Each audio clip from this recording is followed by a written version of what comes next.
My name's Ramin Djawadi, and we're in my studio in Santa Monica, where I write all the music for Game of Thrones.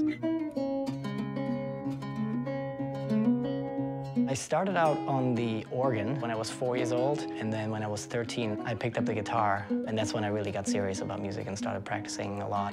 And it was the movie The Magnificent Seven, Elmer Bernstein's score, triggered something in me, and the recognizable themes that you could hum when you turned off the film.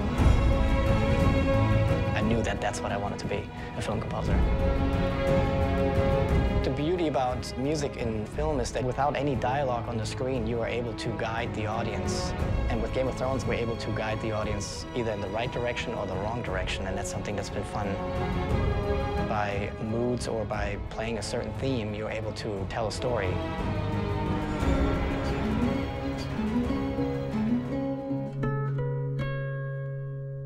The biggest challenge was just finding the right tone for the show, that when you hear the score that you know this is Game of Thrones. From the beginning, we knew we wanted themes, but we also knew that we couldn't have too many themes right away because there's obviously a lot of characters, there's a lot of different houses, there's a lot of plots. And if you convolute it too soon, I think it actually would have been confusing for the audience. So we actually, on purpose, held off with themes for certain characters. For example, Theon, or the Greyjoy theme, didn't exist until season 2. Arya, for example, we used the Stark theme for her, but she also has her own theme once she got on her own.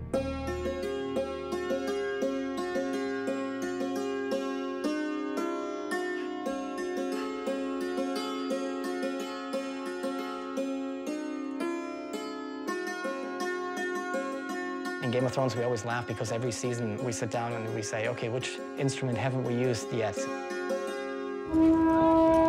Most of the orchestral instruments I've used, so strings, French horns, trombones, percussion. The didgeridoo we used for the wildling, so that's kind of an interesting instrument that's different. There's an Armenian duduk that we used for the Dothrakis. It's like an ethnic version of an oboe, basically. When I start working on a scene, I just watch the scene without even playing. I try to hear the tempo in my head, and once I have that, I can play along. I now proclaim Cersei of the House Lannister, protector of the Seven Kingdoms. I usually start writing on one instrument first. It can be piano, it can be a string pad. I sketch out the scene, and then once I feel I have the right shape, then I go back and then I start arranging and orchestrating the scene, and then I add all the different layers of instrumentation. While the episode is still edited, everything just stays in the computer and everything is just done digitally. And once the picture is locked, then I go in and actually record it with real musicians. And I feel that's the most rewarding thing. I still get goosebumps when I hear them play the music. I just get huge inspiration from just seeing the sets, from just seeing how epic everything is, and then meeting the actors. That's inspirational for me as well. Just standing on the side and just watching. I want to just go back to the studio right away and start writing.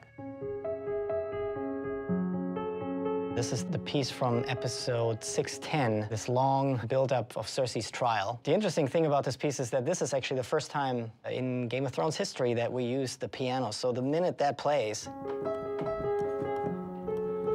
the audience immediately is alerted and they'll go, wait, we have never heard this instrument before. Something is not right. So the piece plays on. It starts out very minimal and it slowly builds over, I think the piece is 6.5 minutes, 7 minutes long. The next element that comes in are two boys singing.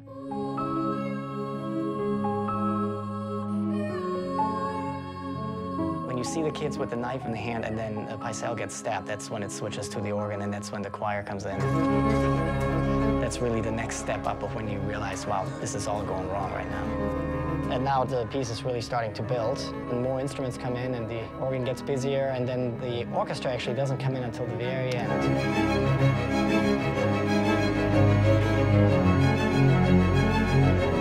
This section is actually interesting because I actually snuck in the main title theme, so you can hear it right here.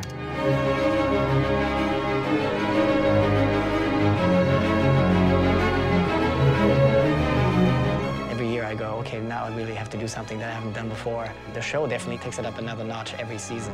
Even though whenever I think it's not possible, they still are able to elevate it yet another notch. And so I got to do the same with the music.